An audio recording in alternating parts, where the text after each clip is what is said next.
analizamos la política cuando desde la Ribera planteamos hacer una mirada respecto de la realidad que nos atraviesa y de cómo la política imagina principios de soluciones. Siempre invitamos y convocamos a quienes nos ayudan a comprender la realidad y a tener una mirada que nos ayude precisamente a trazar ejes de conversación para poder entender un poco mejor por dónde va la cosa. Con Martín Toselli, que es el intendente todavía de la localidad de Bulnes, siempre que nos encontramos nos permitimos un largo recorrido analizando lo que tiene que ver con la realidad provincial y con la realidad nacional. Pero además, en este caso, en su condición de candidato a diputado nacional por una de las fuerzas que participa en estos comicios de octubre, la invitación tenía que ver con que nos cuente un poco por dónde va el recorrido y la militancia por el interior de la provincia. Te ha tocado ser uno de los referentes precisamente. Y por otro lado, esto que estábamos analizando fuera de micrófono, ¿no? Momentos que nos ayudan a que reflexionemos, nos exigen y nos plantean lo mismo, pero además que la política vuelva a estar en el eje del debate de cada uno de nosotros con una mirada que compromete el pensamiento. ¿Qué tal, Gustavo? Gracias por el espacio, un gusto como siempre conversar con vos, esta vez aquí en tu estudio. Hacía rato que uno venía, así que la verdad a dar notas, hemos venido por otras cuestiones en otros momentos. Justamente comenzó nuevamente la campaña electoral. La verdad que hablar de campaña en un momento de dificultades a veces a la sociedad le puede parecer un tanto pesado, desatinado y demás, pero también hay una realidad, es la política la que soluciona los problemas y más en momentos tan cruciales, bisagras, como los que estamos atravesando. Y en ese sentido, como candidato a diputado nacional titular por Unión por la Patria, en la lista de Córdoba, en donde soy el único candidato del sur de la provincia, con un recorrido importante que hicimos para las PASO, visitando las localidades, las ciudades, los pueblos, los militantes del justicialismo, de los simpatizantes, de los adherentes, de los militantes del peronismo, dirigentes, también las instituciones. Creo que esa etapa que sirvió para ver diagnosticar cómo estaba el ambiente a nivel partidario de los que fueron históricamente siempre militantes del peronismo nacional en Córdoba, en una provincia de por sí difícil para el peronismo nacional y con la particularidad en esta elección donde además tenemos el gobernador actual con muy buena imagen positiva que también compite como candidato a nivel nacional y que por supuesto eso obviamente en términos políticos, electorales, es un desafío mucho más grande. Esta instancia donde ya comenzamos nuevamente con la campaña una vez pasadas las elecciones primarias, donde se definieron las candidaturas, los candidatos a presidentes y demás, empezamos con el recorrido ya de lo que es no solamente la reunión, la visita a las localidades, a las ciudades, a los pueblos, con las dirigencias, sino ahora con la gente, con el pueblo, con las instituciones también, porque hay más tiempo también para hacerlo. Y por supuesto, con un desafío mucho más grande porque el escenario es complejo. Observamos que una fuerza que sabíamos que iba a ser una buena elección, pero que iba a estar alrededor, se proyectaba, se calculaba, las encuestas así lo decían también, de 18, 20, 22 puntos, terminó por encima de los 30 y hoy con posibilidades de ser gobierno, pasar a la segunda vuelta consolidada, sin estructura, sin recursos, sin fiscales, sin visitar prácticamente la provincia, con ideas totalmente disruptivas, inviables en términos de la racionalidad política muchas veces con respecto a su aplicación y las consecuencias que tendría la aplicación de las mismas, y que por supuesto obliga a la política a replantear todo esto y como bien lo decías vos en tu introducción, es necesario que se vuelva a repensar de manera urgente, y esto ya es transversal a todos los partidos políticos, a todas las ofertas electorales, respecto de esta propuesta de la Libertad Avanza, porque debemos ser conscientes de que muchas de las medidas que quiere aplicar, primero lo que llama la atención es que, pese a decirlas, porque después no vamos a poder decir si gana y asume el gobierno, que no sabíamos lo que iba a hacer, porque ahora ya lo está planteando, pese a eso, no vemos que baje el caudal electoral, el nivel de apoyo, sino tal vez se consolida y crece menos de lo esperado, pero sigue creciendo en parte. Y también respecto de eso, de cómo se puede contraponer a eso y hacer una autocrítica que se está haciendo de por sí, digo esto, ¿no? Desde siempre, pero hoy más que nunca, para tratar de contrarrestar y explicarle a la gente que, pese a un escenario de dificultades, complejos y demás, de ganar una opción de estas características, las consecuencias a lo que nos puede llevar la aplicación de esas medidas que plantea como políticas de Estado,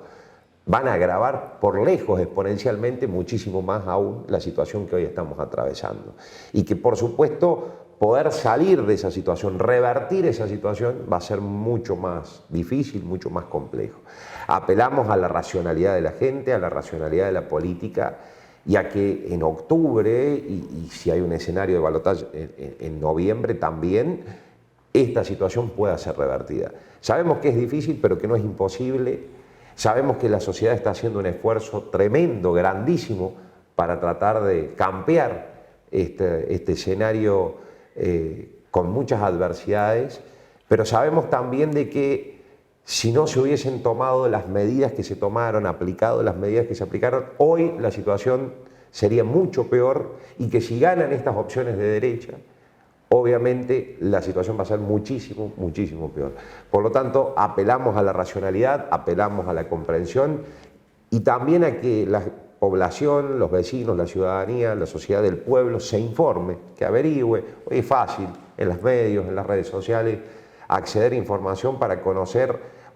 las propuestas en profundidad, saber qué antecedentes hay, qué resultados dieron propuestas iguales o similares que se aplicaron en su momento, cómo terminó ya el país o aquellos gobiernos de algunos países del mundo que aplicaron este tipo de medidas, cómo terminó la sociedad y cómo terminaron esos gobiernos. Y no es por meter miedo ni ser conservadores, sino es siendo realista lo que se está planteando, siendo objetivo y sabiendo también que por lo que se viene, por el presente y por las generaciones futuras, después salir de las consecuencias a las que nos van a llevar esas políticas que se implementen, va a llevar no solo muchísimo tiempo, sino que va a ser muchísimo más difícil poder hacerlo. Y lo que llama mucho la atención es cómo de pronto con un discurso que genera un impacto y que propone toda una revolución, un cambio, y habla de una casta y de la necesidad de modificar estamentos de la política, ese mismo candidato, estamos hablando de Javier Milei, su estructura de gobierno, lo que estoy imaginando, es precisamente traer los políticos que fracasaron hace 25 años. Entonces, no es que hay una renovación de la casta, se escondieron durante 2 décadas porque no pudieron salir a la calle estos personajes que hicieron que explotara y colapsara el país, sino que ahora los desempolvaron y de pronto aparecen como figuras nuevas de la política y todos ellos son el fenómeno del fracaso. Pero además la otra cosa que nos llama mucho la atención es cómo se reivindica la quita de derechos adquiridos y un retroceso en lo que tiene que ver con defensa de valores como las libertades individuales de las minorías o cómo se hace una apología de lo que fue la etapa más oscura que nos tocó vivir a nosotros, como fue el proceso militar. Digo, porque son ejes que realmente le han costado muchísimo a la Argentina. Muertos, sacrificio, horrores que han sintetizado atropellos a todas las libertades individuales. Digo, no hay nada nuevo.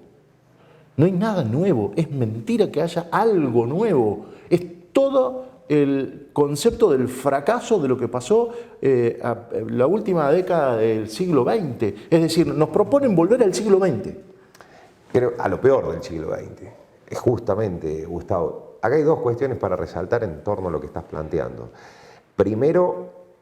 el hacer política por parte de La Libertad Avanza y de Javier Milei desde la antipolítica, con lo cual hay una contradicción muy grande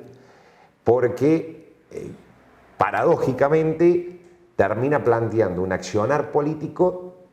destruyendo a la política con la cual necesita sostenerse para poder gobernar. Y, por otro lado, retrotrayéndonos a volver sobre la mesa y sobre la gestión, sobre el gobierno, a personajes que le han causado mucho daño a la Argentina, al pueblo argentino, al país, al Estado. en términos económicos, porque son estas ideas neoliberales de lo más profundas en cuanto al pensamiento, al planteo, lo más conservador y reaccionario en términos de los derechos que se han conquistado, cómo se van a empezar a restringir, volviendo a la educación privada, a la salud privada, a sacar toda la cuestión de derechos garantizados adquiridos previsionales de las minorías, del medio ambiente.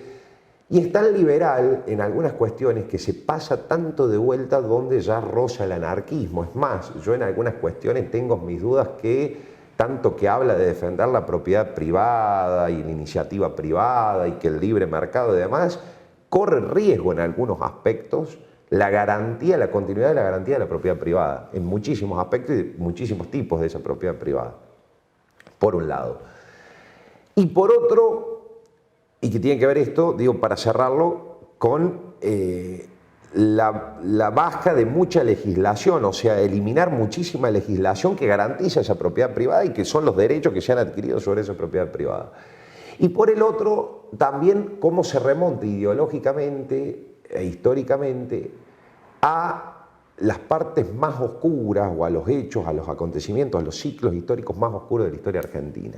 que muchas veces tienen que ver con este accionar político, pero también tiene que ver con la aplicación de un pensamiento socioeconómico y cultural que va de la mano con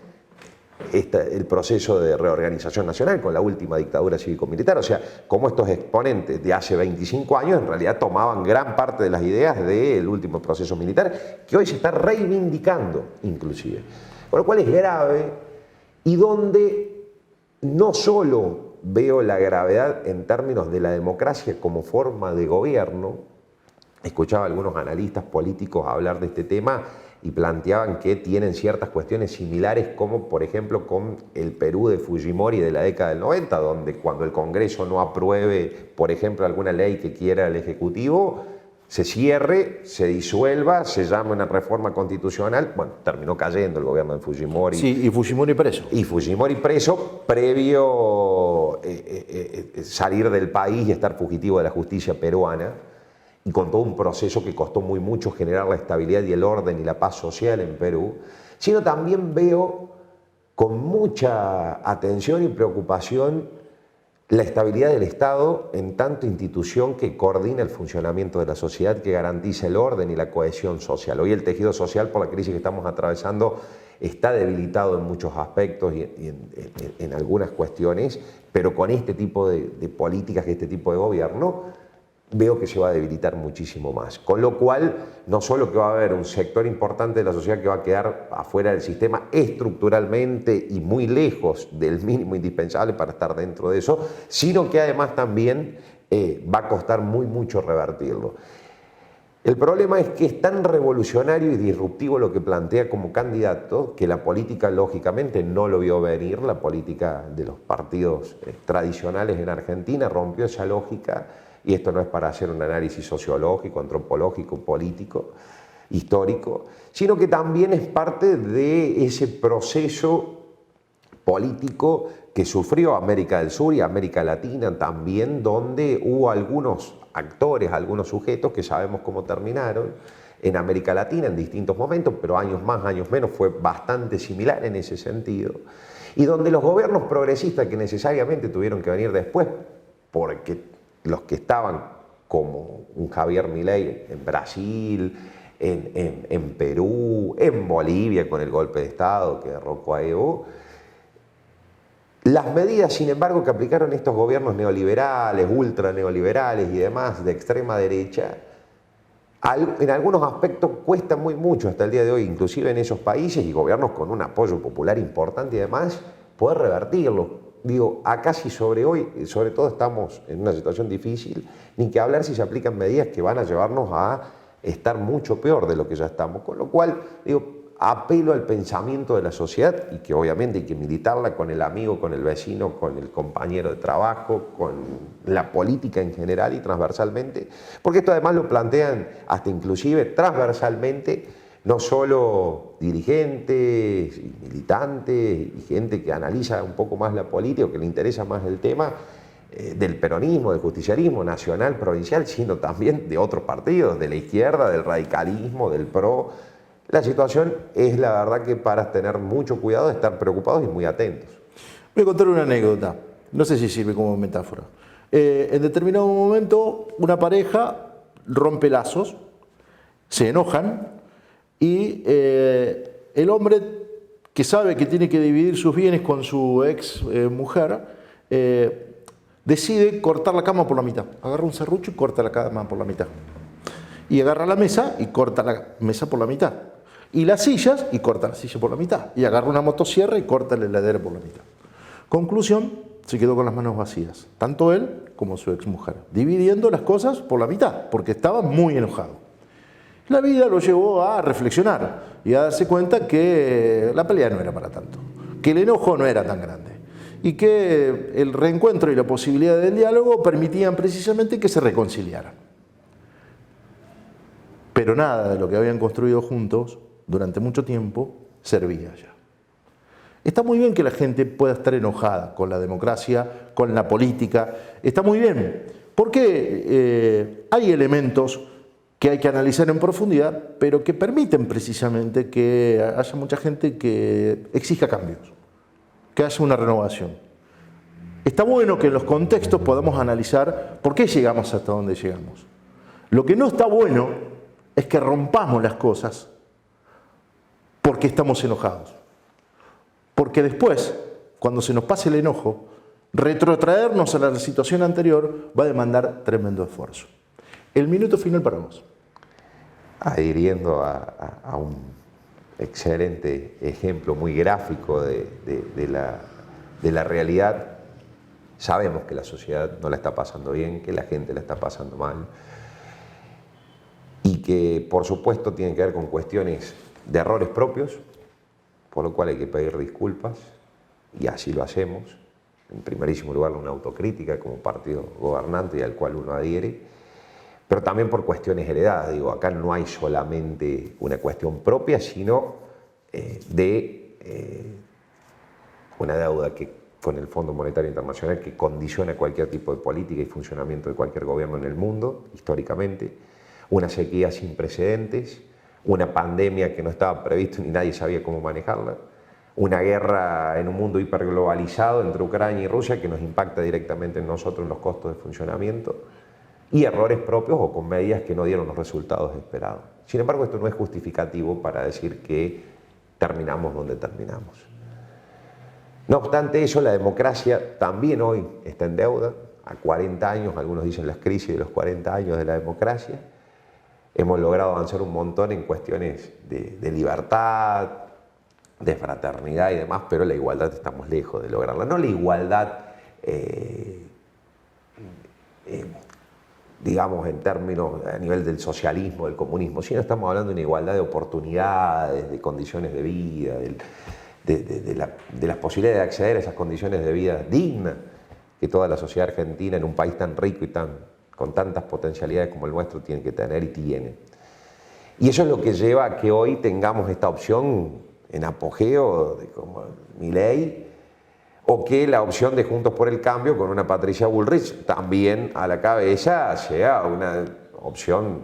no como la de Milei, sino de una derecha un poco más institucionalizada, de buenos modales, de mejores modales. Edulcorada. Edulcorada, exactamente. No es que es una opción muy diferente, al contrario, o sea, en términos de pensamiento, si uno lo analiza en profundidad, va a ver que hay más coincidencias que diferencias, nada más que cambian los métodos a veces,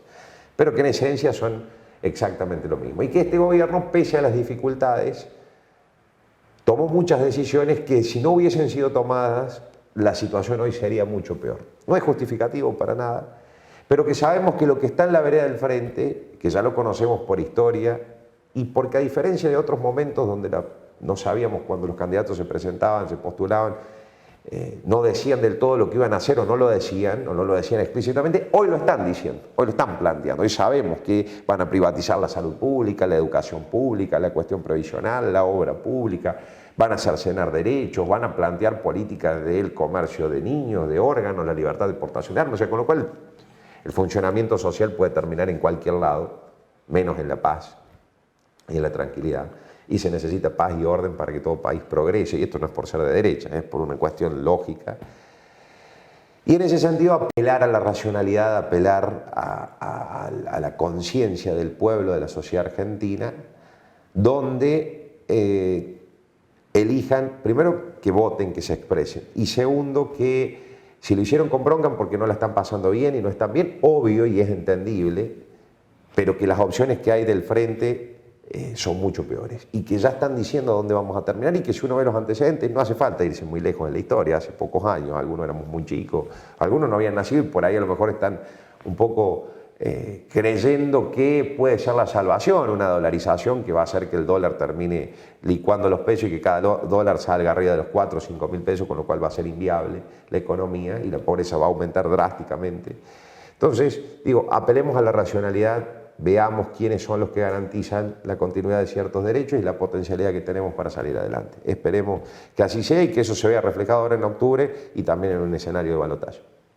Se llama Martín Toselli, es candidato a diputado nacional, siempre dialogamos con él, ha tenido representación institucional, le ha tocado bailar con una situación muy compleja en su localidad Bulnes, donde estaba realmente prendida a fuego la realidad de la municipalidad y de la gestión. Sin embargo, hoy por hoy tienen un escenario muy propicio que vamos a ir contando, además porque hay buenas noticias, pero lo vamos a hacer en el análisis específico cuando hablemos de la cuestión municipal, porque con criterio, con buenas intenciones, con una capacidad de gestión importante, con honestidad intelectual y de la otra, se logran muy buenos resultados. Hacemos periodismo responsable en La Ribera.